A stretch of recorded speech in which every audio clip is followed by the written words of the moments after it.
Google. Like I am really against Google, and I'm trying to show people how many proper tools there are so that we can just unplug ourselves from Yeah. this bad. And unfortunately, many Bitcoiners are still enslaved and they are not using anything else than Google. So I am just forced to have so many different accounts. I'm trying to confuse the system.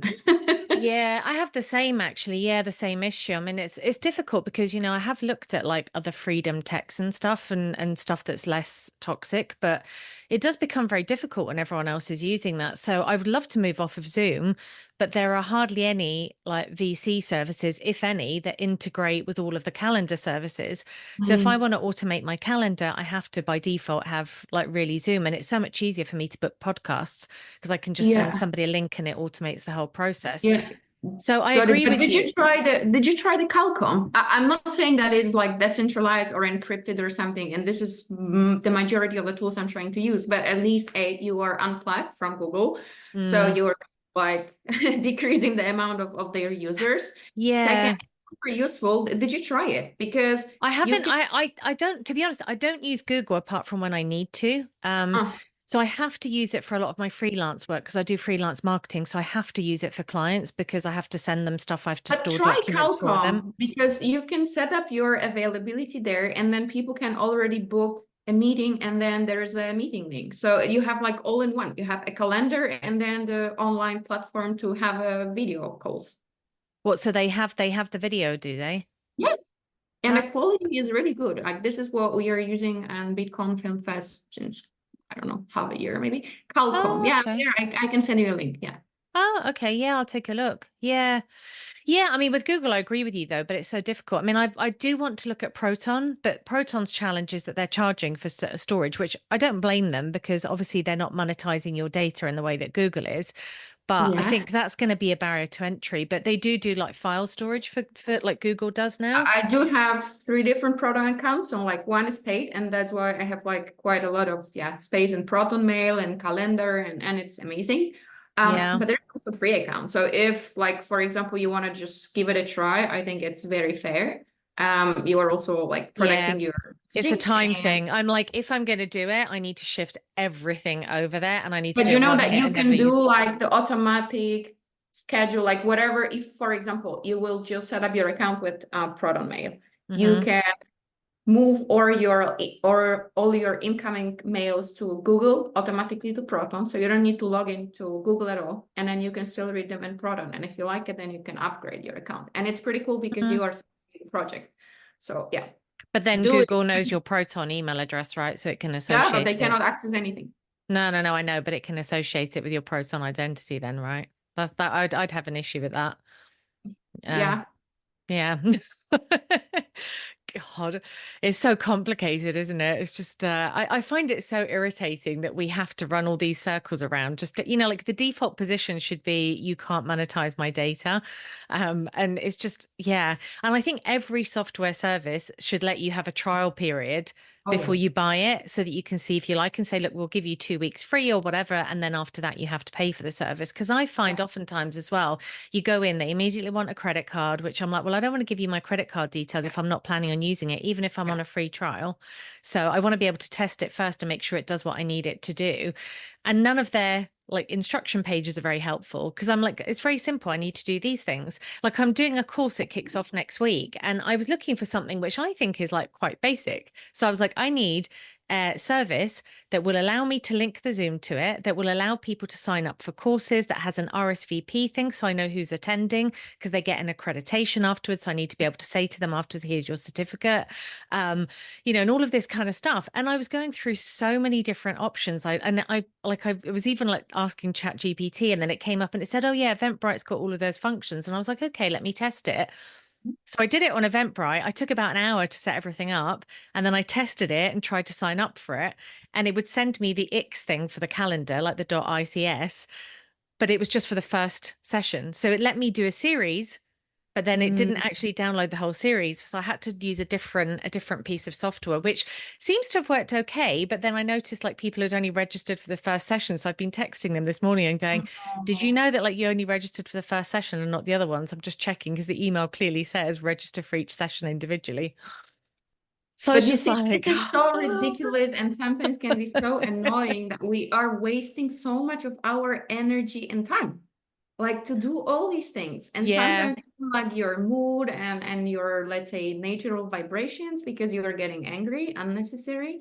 And this is like crazy. Also, the other time we were like booking my flight tickets, and obviously, if you choose, let's say, a specific location, they immediately assume that you can only pay in this particular currency. So in 21st century, having, let's say, I am not allowed to have like 3 different currencies in my bank account. And also, I'm not allowed to have a phone number from another country. And it's like, and it's constantly like refreshing the page itself. And it's like, why you're deciding for me? Like, yeah, don't try to be smarter than I am. Just give me a choice. So yeah. yeah, entire fiat thing is, because this is for me like typical fiat. Like you're deciding for others, you're It's typical boxing them, fiat, and labeling I them. think it's one of the things that I think frustrates me the most about this is turning into a massive bitching session, but we're going to feel really good when we finished.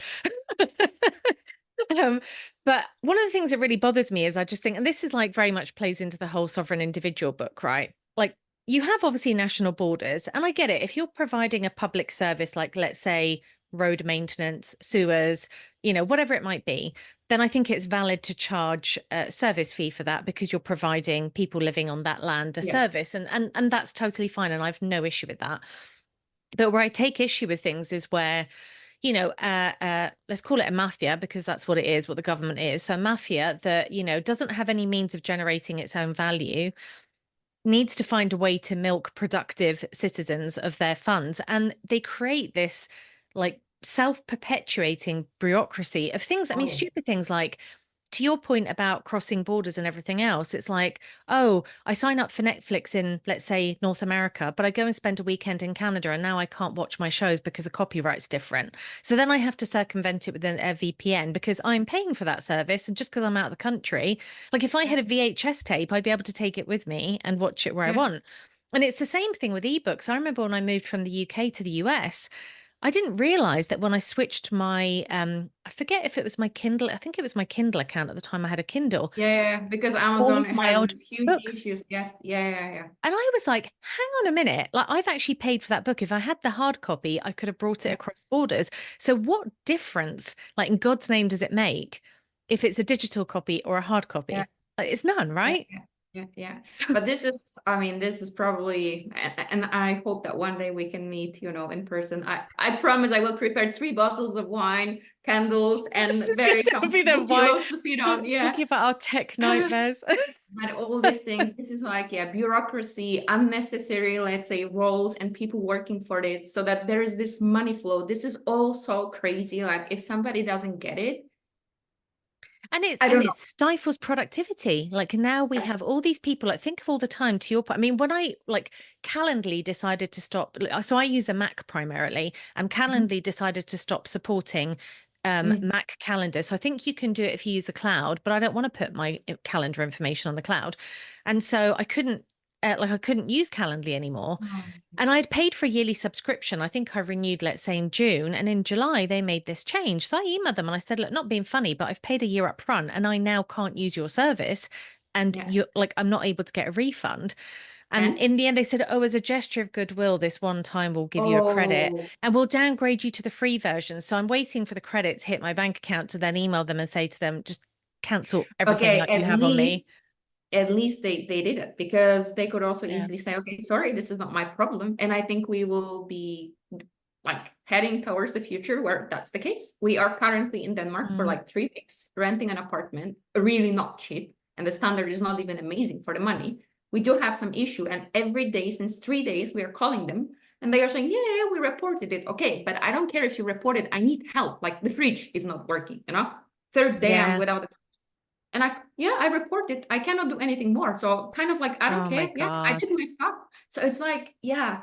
But okay, not to be like negative, there are also a lot of amazing things. Like Noster for me, it's really something, like it's the biggest invention. Okay, so Bitcoin was kind of discovery, so to say, and then Bitcoin and then Noster is really invention. It can really change the entire internet because it's protocol. So you are building so many different apps, so many different solutions, like Zapstream.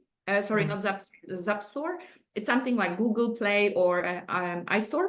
And there are already quite many apps, and then I see more and more developers adding their own stuff. I'm sure that they will be charging after some time, but this is exactly what you said before. Okay, let me try it. I'm using it. I enjoy it. I will contribute a little bit monthly, like what, I mean, for Proton, I don't remember how much, but it's nothing per year, or to Planota, we're also paying. Not necessarily we are even paying for a service, but we are paying because we want them to survive. So yeah, I find it really, frustrating really though as well, because I think, like, for example, there's so many. My issue is, like, with the whole software world is this. This is such a funny bitching session. My issue with the whole software world is this, is like, I mean, I don't know if you're old enough to remember, but back in the day when you used to have like floppy disks and you'd buy something Of like a video course, game. I am even the Commodore generation, you know. And you'd shove it in your computer and you own that software now. And now, because everything's online, it's like, oh, we want to run a software update. And I'm kind of like, look, if I buy a phone, I am buying a piece of hardware, and your revenue stream is me paying for that piece of hardware. And I now want to be able to do with that hardware what I want. What I don't expect is for you to be backdooring all kinds of shit in there, you know, with software upgrades, because you want to try and monetize me even more. You already sold me the damn expensive phone that costs like $1,000, $2,000, whatever it costs. It's insane. And I'm just like, I don't want these services. And I think, like, subscription services, I mean, this is my biggest hope with the Lightning Network, that these Oh yeah, subscription services die a death and that you only pay for consumption, you yeah. know. So, For what you use, like pay per use, right? yeah, Yeah, yeah. makes sense. Absolutely, You know, I absolutely. read an article, I'll stream sats for what I read. You know, I Yeah, listen to a piece of music, I'll stream sats for what I actually yeah, listen to. yeah. Yeah, I mean, I Have think that model you needs to heard about change. Indie Hub Studio? No, go on.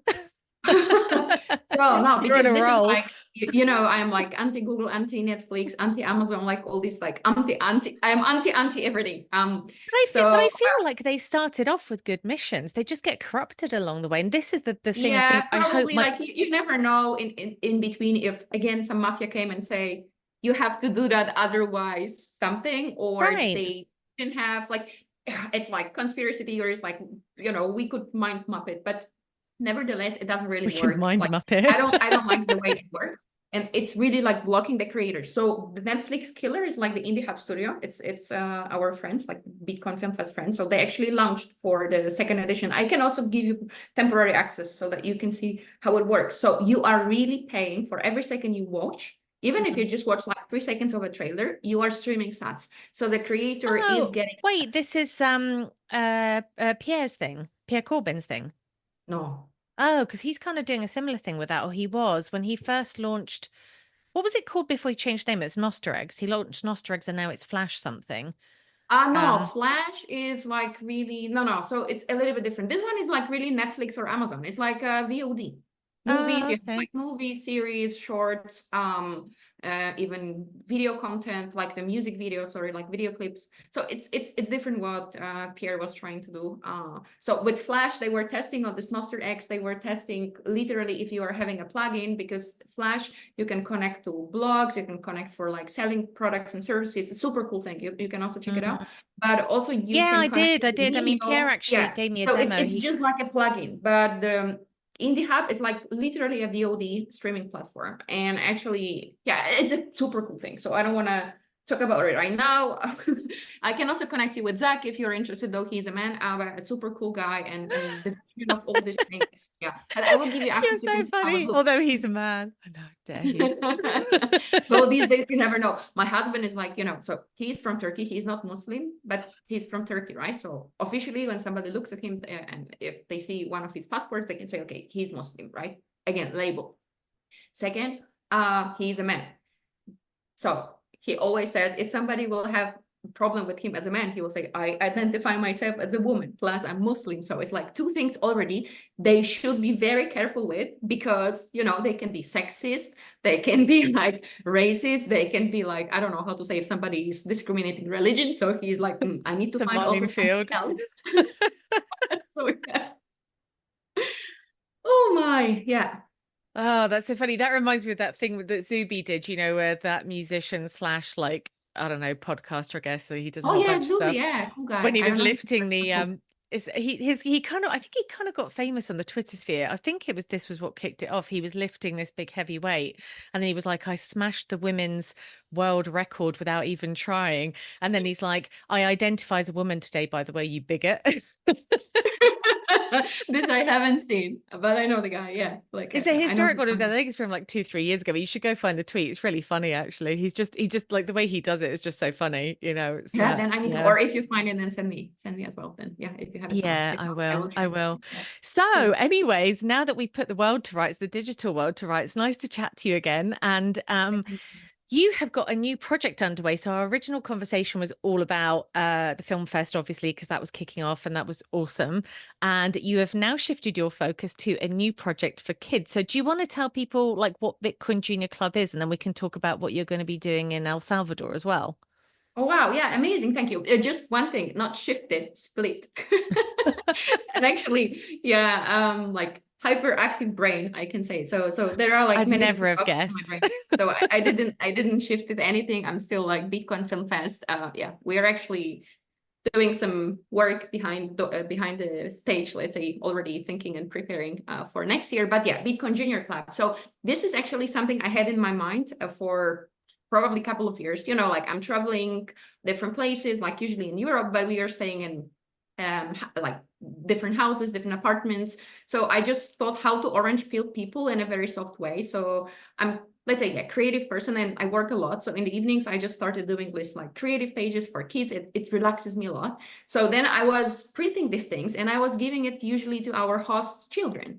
And there is always some kind of Bitcoin logo or something related. So it's not directly about Bitcoin. And I love children. I really think this is the future, and they are like a sponge. So they can absorb many different things, but they can also absorb bad things. And very often we are just killing their creativity and curiosity and so on. So I just started like orange peeling kids this way and playing with them, engaging and so on. And they were also, of course, very proud, going to parents and then saying, look, mommy, what I did. And then the parents were coming saying like, sometimes they recognize Bitcoin logo, or they were saying, okay, so what are you working on? Are you like educator or like artist or something? And then I started the Bitcoin conversation, and very often it like introduced them to the entire topic. Once I just had the case that the mother said like, don't indoctrinate my kid with this whole kid, but with this whole thing. But yeah, otherwise, It's a this is cult. how yeah, exactly. It's a cool. So yeah, so I had it in my mind for a long time. But I never had enough time to launch it. So at the beginning of this year, I finally like started working on a website. My husband is helping me a little bit. We didn't have any plans to, let's say, promote it or like expose it too much. We just wanted to like let it go itself, and it was so cute to find out that actually you were one of the first people to find it. You didn't know that I'm behind the project, but I think you mentioned it in a newsletter, and just my heart started beating faster. I'm like, oh my god, this is so amazing because people find value. We don't have like a lot of followers on social media like Nostr or Twitter, but I put most of the resources, my time and my time mostly on the website, because this is the end, like value for the end users, right? And then one day there was some tweet from the Adopting Bitcoin, and I always wanted to go to El Salvador and see like this whole adoption like firsthand. And then I thought, okay, they will never, like, they will ignore me. We have like, 350 followers or something. But as a Bitcoin Junior Club, I just made a comment. Okay, if you give us a ticket, we will help you with something for kids. And I was so surprised that the next day they really wrote back. And I said, yeah, we wanted to do something for kids, but we have no experience. We don't have resources. I mean, they are also like nonprofit, right? And I was like, oh my God. So we had a couple of meetings, amazing team. And yeah, this is how it came, or this is how the idea, it's called Bitcoin para Niños. So we will organize, or I'm helping them to co-organize this entire like kids family friendly space, education, fun, yeah, Wow. during the 2 days of the Adopting Bitcoin conference this year. So it's a quite time deadline, a lot That's of work. amazing. Wow, Long trip. that's really cool. That's very cool. Yeah. So are you like nomading now? You said you're on the road the whole time. So is that just specific Now, projects, or are you just since kind of like a couple of years, yeah. really? Oh yeah. Wow, I didn't realize that that's what you were doing. Gosh, how are you doing that? Is that exhausting? No, I mean, okay, this is also another funny thing. I mentioned it in the other podcast, I think a month ago. I'm naturally born nomad. So the guy was laughing when I mentioned it. You know, already as a kid, I was like I was this living in this kind of family. So we were not traveling the entire world, but I was always like this kid who had like 5 different grandmas, 15 different grandmas, aunties and stuff. So my parents were traveling a lot. We were having our house, but or either they were having some business trips or different stuff to deal with, and then they were dropping me in different houses. So I got used to this kind of thing, that I need to be just comfortable having a couple of my favorite things that I can just grab and then keep with myself. So not like too many. I had thousands of toys in different places, but I knew that I might be ready. I have to be ready to travel very light already as a small kid. And but yeah, it's just normal that tonight, for maybe the next 2 nights, I will be sleeping here or there and stuff. I think I just liked it. So I never had like my one very permanent place. Similar story to my husband. So I'm like very often also joking that we are like two strangers looking for our own place. Our friends are calling us gypsies. Fine. It's cool. So it's not really tiring. I mean, for me, it's exciting. It's just something that I love. And I always say like my home is where my husband is. So yeah, we are light. We are very efficient. We know how to pack quickly, how to move. We have our favorite places. Yeah, if of course there might be downsides of that as well, but yeah, we love it, we enjoy it. And how do you organize the practicalities of that then? Because presumably you need a jurisdiction where you can get post and like that kind of thing. Like, how do you do that? And do you have any permanent possessions that you just put in storage? We have an apartment recently. We got it in Warsaw, Poland. So it's like kind of our hotel storage apartment, very small. Otherwise, we have a lot of friends that are still, and family members, keeping our boxes. So yeah, that's the way it is. And then the rest, literally, we can pack our entire life into an SUV car. Wow. So this is all the belongings that we have that are really important and needed. Unfortunately, let's say books, like this is one of the things we both love reading, and we prefer like physical books. So these are like carefully packed, and we are saying like, yeah, whenever we will be really old, we want to have like a huge library. And this is also something for children, like future generations, we want to give them as a special gift, let's say treasury. And this is something we cannot travel with that much. But yeah, there is also Kindle. Otherwise, we have small things, like even now I have this Wait, so small you car. have kids as well that you're traveling with? No, like not yet. Hopefully Oh, this year, okay. like my own. But okay, in Poland there is this concept of the grandmother, not grandmother, of course, grandmothers are everywhere. Godmother, right?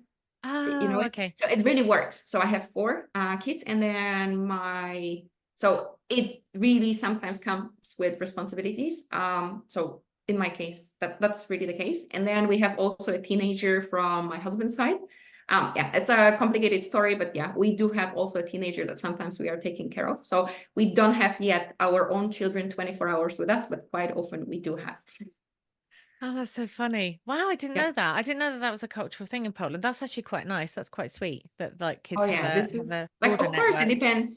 Different people they take it from different approach, but yeah, it is in theory a godfather and a godmother. They are like part of the family, like really parents. So I, for example, sent mothers like on the Mother's Day wishes to my godmother as well. Wow. Wow, that's incredible. So given that you've got some flexibility then and you're going to El Salvador, how long are you planning on staying there? Unfortunately, I cannot stay too long, so it will be a little bit more than a week. So I'm flying before the conference because we have the entire venue to prepare. And then to do some stuff on site. Unfortunately, I cannot, take like 5 luggages with me with all the merchandise, toys, and books and stuff for kids that we are planning to have in that space. Some of the things that will be just collected there. So yeah, it's yeah, a little bit more than a week, unfortunately, this time. But first That's time, so interesting. So what are you planning for the actual event there? Because the conference is 2 days. yeah. So what, like I haven't been to an adopting Bitcoin before. Can you do you, I don't know if you, well, you said you hadn't, but like do you sort of know what the format's going to be and what space you're going to Um, have? Like if parents are oh planning yeah, on bringing their yeah. kids, So what should they we have expect? Yes, so of course the entire program. So I can only speak for the Bitcoin para Niños. So the Bitcoin para Niños, because I cannot say what the entire Adopting Bitcoin as a conference is planning. I think they are also still in the process of finishing or finalizing the entire program. I know where the venue is, how it looks. It's pretty important so that we could agree how we arrange the space, how much space we have, and so on. So outside there is an area that we will just arrange as an open or outdoor, quite a vast space that also is having some kind of, I don't know how to call it, but maybe umbrella, let me name it like this, so that there's also shadow for kids if they are staying outdoor. And we will arrange it into like leisure corner and then more active corner. So we will have books, toys, some fun stuff, and a lot of coloring materials, printouts, all this kind of creative stuff. And here, a big shout out to projects like Shamori, to Tali from Orange Hatter, to like, Mi Primera Bitcoin. There are so many people, I mean, volunteering. Either they will come and then they will help us like on site, or they are sending some resources for free because we are just collecting everything in the very last moment. So there will be this kind of place, like this leisure area. We will have always one or two people that will engage with kids, that they will help them to make friends, to discover things, how to also use all these materials. And then there is a part of the program that is more active. So we will have some games, like interactive games. Everything will be actually in Spanish and in English, because there is like, the audience, it has to feed the audience. And this is the expected audience, like be bilingual. Mix, exactly. So we will have different games. We will also have something I can say like soft panels. So we will have a couple of guests presenting different topics, again, English and Spanish, from topics like education, Bitcoin education, problems. So this is not only targeting kids and teenagers, but also adults. So like teachers, parents, aunties, uncles, and so on. From Bitcoin education, how to do it at home, at school, in between, where are the problems, what kind of tools to use, and so on, to topics like how did you discover Bitcoin, what Bitcoin means to you, in a funny way that the children, if they are in the audience, they can also engage with, ask questions, or older participants, they can also. So it's not like just panels to talk and listen, because we need to really like program everything, considering who is around us and for whom it is done, right? So it cannot be boring or like too long or let's say too dry. So cool stuff. Hopefully also Roger is going to run his chocolate cookies session. That there will be the session to produce the healthy chocolate cookies. So quite a lot of things. I hope that next week we will publish the program already. We are just finalizing everything. Collecting resources, trying to find allies. I need to find myself sponsors or somebody who will contribute even a little bit, because this is not a cheap trip, and I'm not doing this whole thing for money. So I'm not earning anything from it. I just do it because I love it, and this is an amazing opportunity. So quite a lot and not enough time, but I'm sure that we will deliver amazing experience. Really amazing. What is your objective long term with the Bitcoin Junior Club then? What are you actually producing? Are you producing storybooks or kind of like classroom materials, or like what's the content actually going to look like? Because this feels like a launch event when you describe it in a way. I know you've been around for a bit now, but it almost feels like you're kind of going out there and putting it out there in the world. And then longer term, what is it that you want to build with it?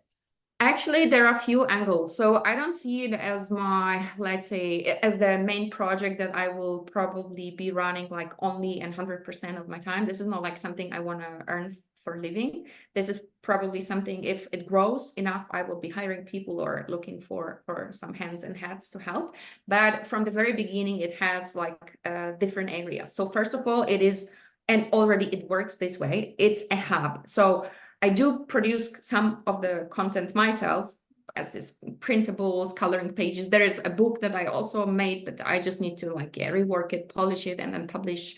It will be open source for free anyway. There is a lot of merchandise. Now I even produce much more, or it's in the process of production for the Adopting Bitcoin. So there will be some small shop. But overall, this is a space that I want to keep all possible projects and materials from others in one place, so whether it's books, videos, songs, movies, cartoons, clothing, whatever, everything that is family friendly. And I very often highlight that it doesn't have to be Bitcoin directly and only, because I do really believe that if we don't think critically for ourselves, so if we forget how to think, how to question things, plus if the creative processes in our mind is stopped and everyone is creative in a sense, then even Bitcoin is not going to fix you. You will even not understand the full potential of Bitcoin if not these things. So like, for example, Tali's, you know her, right? Orange Heather, she was also in your podcast. She has this amazing book like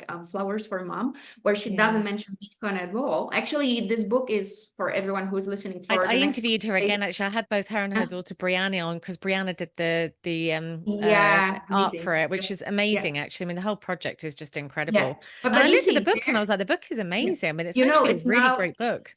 yeah, it is, and it doesn't mention Bitcoin. It's a very nice way to remind everyone about like values and some behaviors and what we should actually remember every day. And again, think, be creative, appreciate others.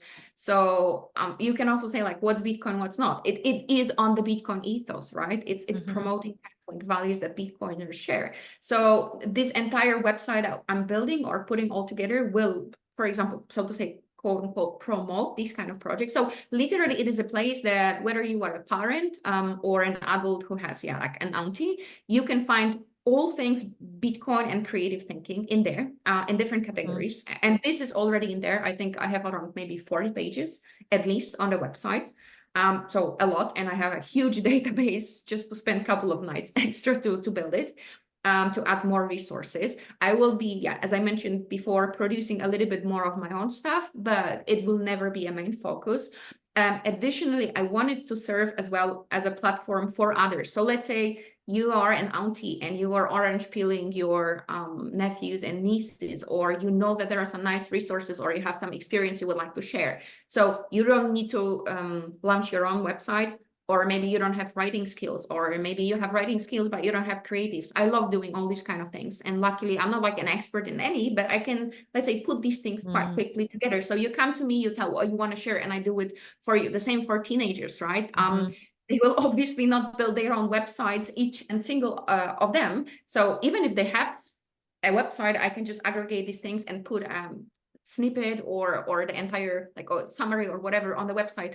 But if they don't have, they can just use this platform as their own. So I wanted to serve, like, think about it. If you would like to, now you have somebody who knows you and they know that you are a Bitcoiner and they come to you and ask for resources, you would probably like this, give them thousands of things. If you are a teenager, then try to find something, or a kid like crazy. So I want the Bitcoin Junior Club, or actually Bitcoin for Youth, because this is the URL of the website, to serve as a hub. Additionally, what we want to do, and this is more related to Bitcoin para Niños this year, we want to run, I cannot call it even an event, but maybe, so like summer camp for kids and teenagers. So teenagers will be mentors. So it's not like a camp or a meetup for kids organized by adults. So they are just like supervising, but teenagers, so I mean like 19 up to 25, they are working together with kids to make the entire event. I do have an experience with organizing language camps from the past, and I want to do it also unconventional. So it's not, again, 100% Bitcoin only, but it's more like creative thinking. So a little bit of this unschooling concept. Of course, there will be a lot of Bitcoin stuff, because I also hope that some no coiner kids can join, or Bitcoiner kids can bring their friends.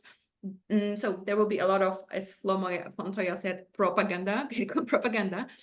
But overall, it is, again, creative thinking, building relationships, learning some skills, and so on and so forth. So hopefully next year, or maximum in 2 years, these kind of spaces will be happening in different areas around the world, I can say. So yeah. Hub, education, fun in one place, aggregated content, promo for other projects, because this is very important. We are all, let's say, struggling to be found, to get in there, and this whole family-friendly topics and projects are still niche. So I want to help them as well to find a place. I think you're right about centralizing. Actually, it's great, because it is true. There's a lot of stuff that's going on and it's very disparate, and it's quite hard to find it, for sure. I totally agree about that. Who do you think is your target market then? Is it existing Bitcoiners who are just looking for stuff for their kids, or do you think it's also normies that just maybe, are interested in general education? I can say for now it's mostly Bitcoiners. in Bitcoiners who have normies friends, because that's very often their problem. As I said, they don't have like one place to share, especially in like targeting this age. So like from babies to, let's say, young adults, parents. Later, I hope it will be also no coiners, because naturally, if of course they are, let's say, freedom seekers, right? So there is this nice saying like, I don't remember the entire, maybe I will twist it a little bit. So like, don't try to trigger the sleeping sheeps, or like don't care about this sheeps that are sleeping, but try to awaken the sleeping lion, something like this. So not everyone wants to be free, not everyone wants to be sovereign. It's their choice. So I will not fight for the entire world, but if somebody is like looking for, I don't know, creative stuff for their kids, unschooling, home education, additionally, even if kids are going to school, like why not? I mean, I'm not like also saying do this or that, or I don't know, some fun games for kids. They can also use this website, but for now, probably for a year and a half at least, it will be mostly Bitcoiners.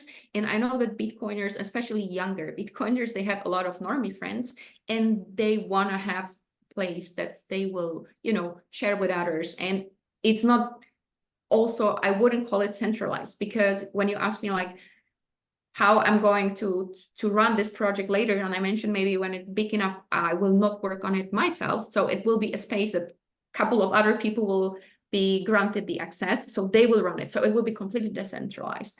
The thing is that is just like a center of this kind of stuff, and very often it can just provide links, as I said, a small snippet, and then provide links to other places. So it's more like aggregator. I mean, hard to say because many different functions.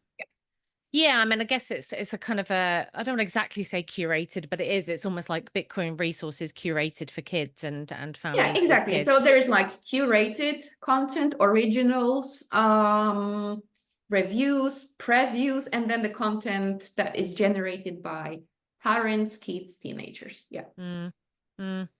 That's awesome. Wow. Quite big. Yeah. What a project. Cool.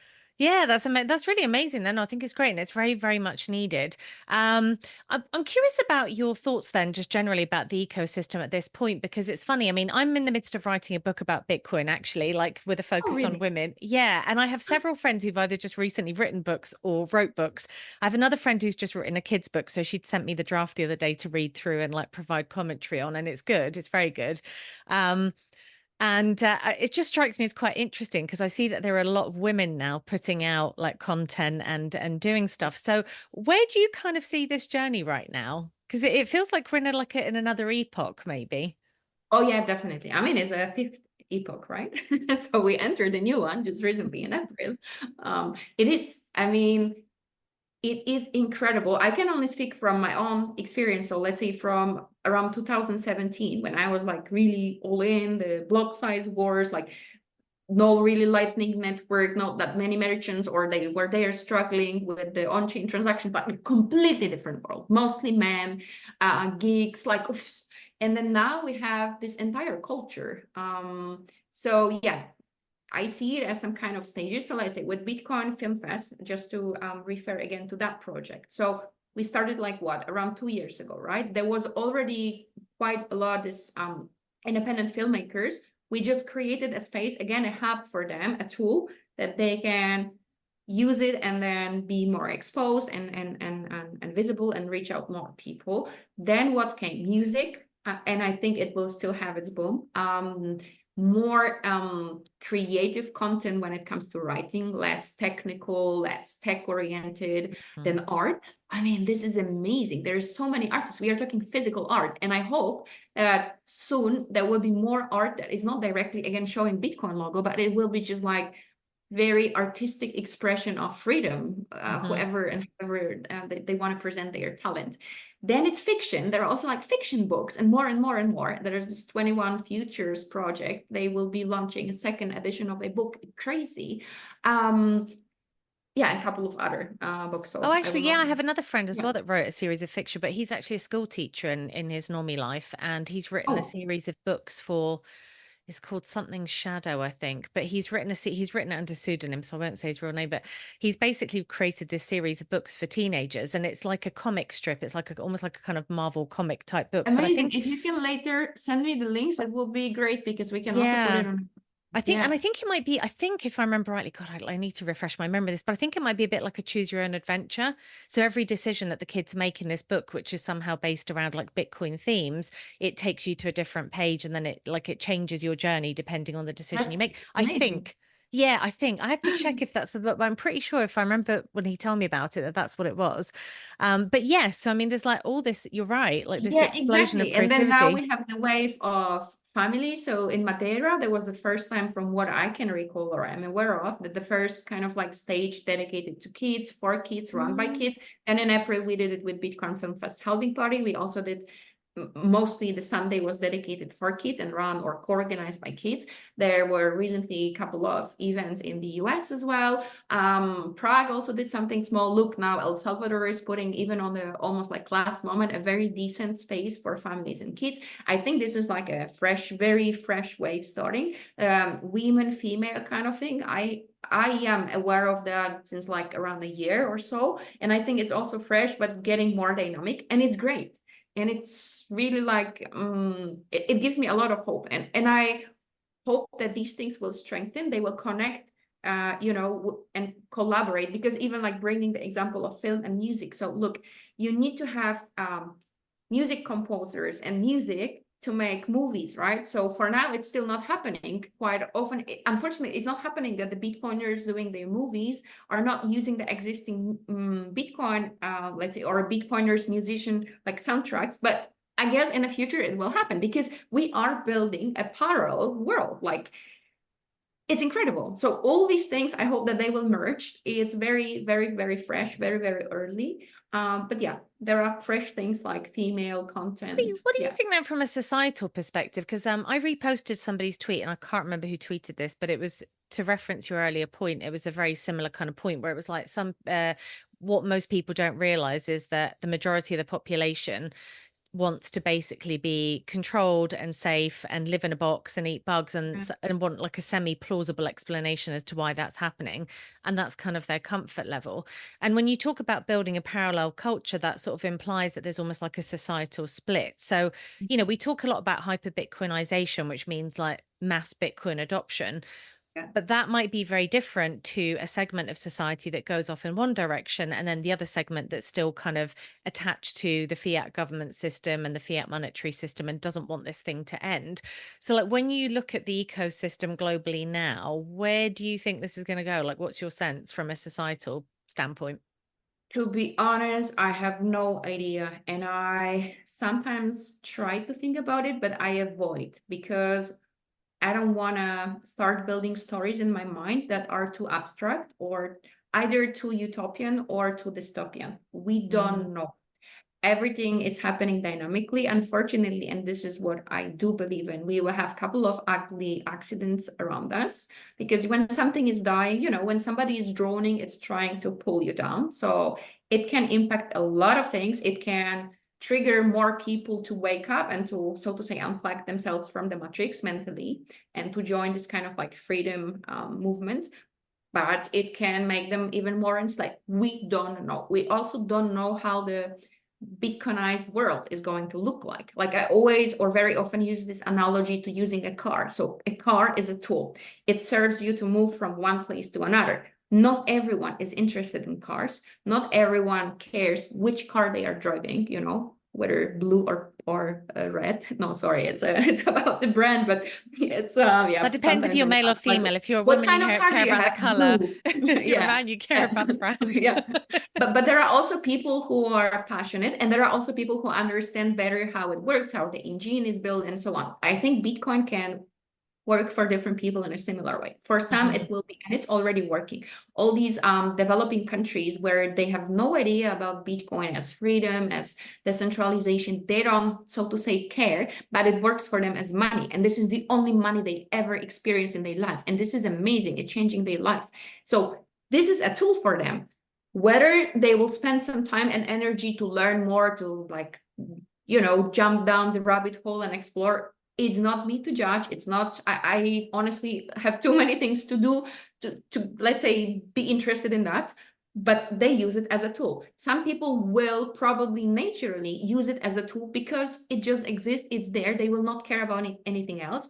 Maybe also after some time they will switch, but we have no idea. That's why I prefer not to make this kind of like predictions or think about the future too much, because I'm unnecessary, in my opinion, than making my brain tired and focus on something that is still like really a fortune telling, instead of building something that can change this future. So instead of trying to predict the future that is too far and there are too many external factors to impact, I prefer to focus on doing something that can really literally impact the future, if you know what I mean.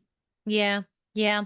It's just interesting to me because sometimes I think there are very two divergent schools of thought in Bitcoin. There's the hyper Bitcoinization view of like, let's get everybody on board. And then there's like, I want my citadel view, which is like, I'm going to build this citadel and, you know, put walls around it and we're all going to live as happy Bitcoiners and not have to deal with this kind of fiat bullshit. That it sort of feels to me sometimes when I look at Yes, Bitcoin but like you that. know, this is what I realize, and no offense, really, I'm not saying anything against anyone, but I realize that there is a lot of still very narrow-minded thinking among Bitcoiners.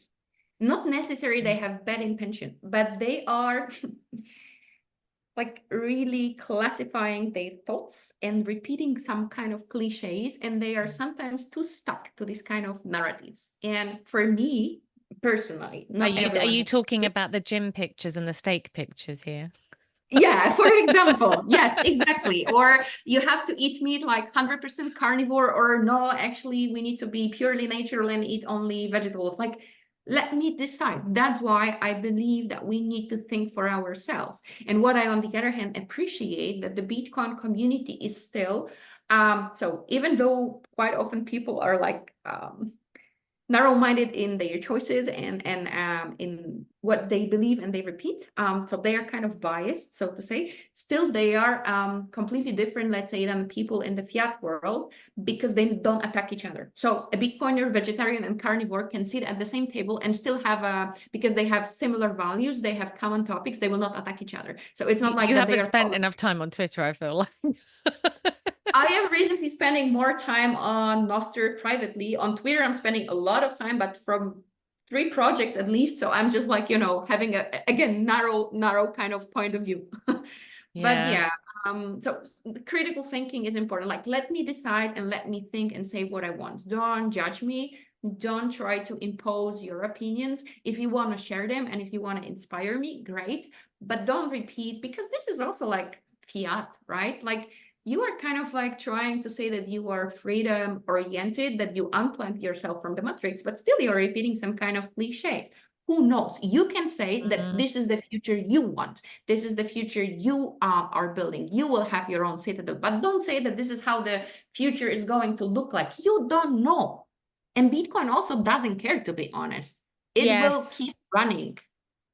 Doesn't matter what we think, it will do what will do. And we are talking about billions of people and different how to say things like external factors impacting this. So you don't know, you are not the architect from Matrix running the show. Yeah, that's very true. I mean, it's funny. I find like these purity tests quite like ridiculous, you know, where it's like, oh, you're not enough of a Bitcoiner because you're not running a node or you're not doing that. You know, it's just, Yeah, I'm like, God, you know, it's like, talk about making it unappealing to the masses. Like people talk about mass adoption in one breath and the next breath, it's like, if you're not running a node, you're a bad person, yeah, you know, and it's just, God, you know, like you say, of everybody's got their course. own journey, right? And their Yeah, own skill set. exactly. Yeah, exactly. And this, but these things, on the other hand, are kind of complex, because of course I can imagine that some statements, whether written or spoken, they are also done in a sense of promotion. So people always say Bitcoin doesn't have marketing. Actually, Bitcoin has the best marketing department ever I've seen. And I've been working in different places doing this stuff.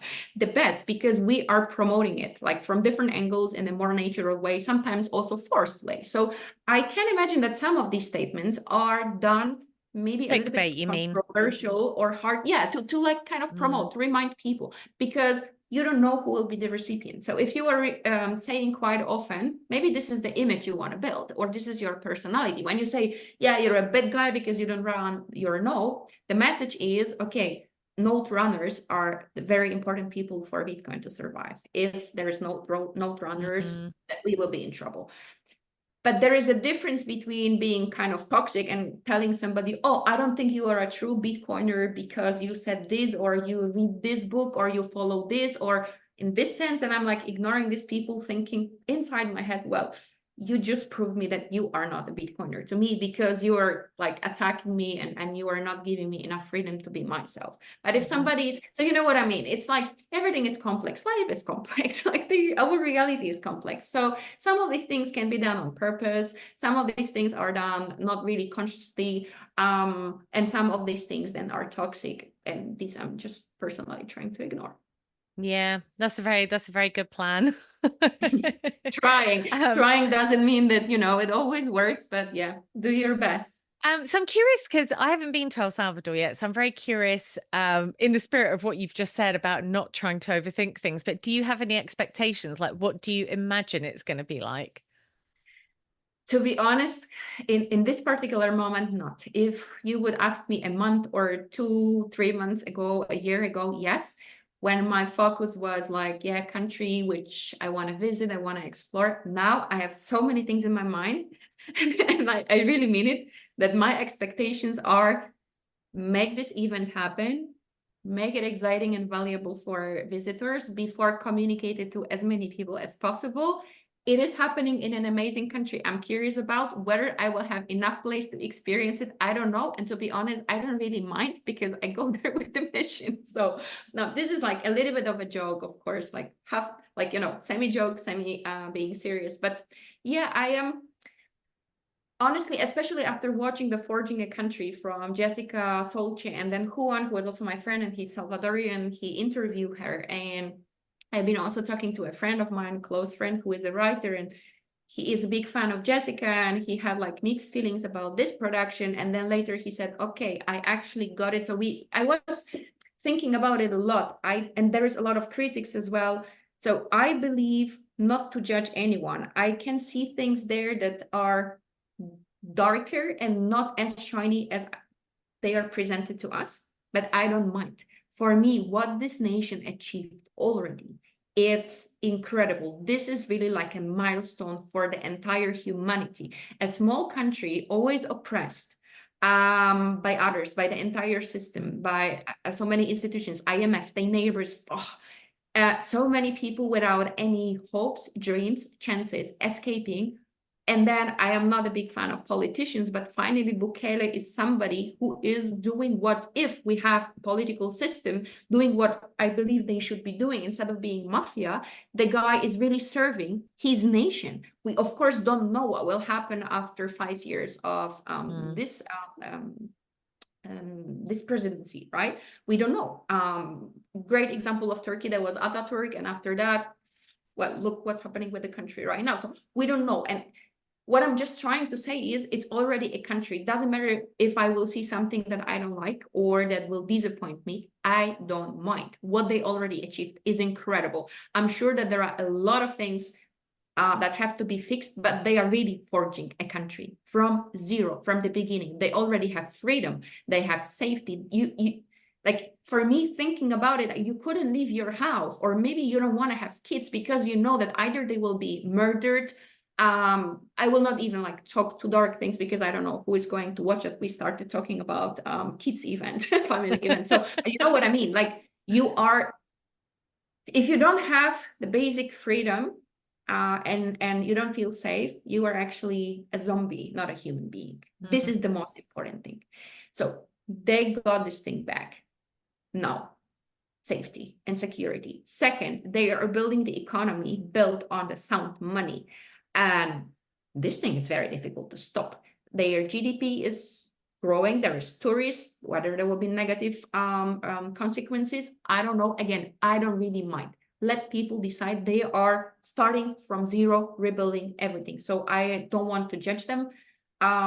And I don't really mind. Like, I'm curious what I will see. I will be just absorbing like a kid, like a sponge, whatever comes my way. But probably I will not in this week, within the entire week, see that much.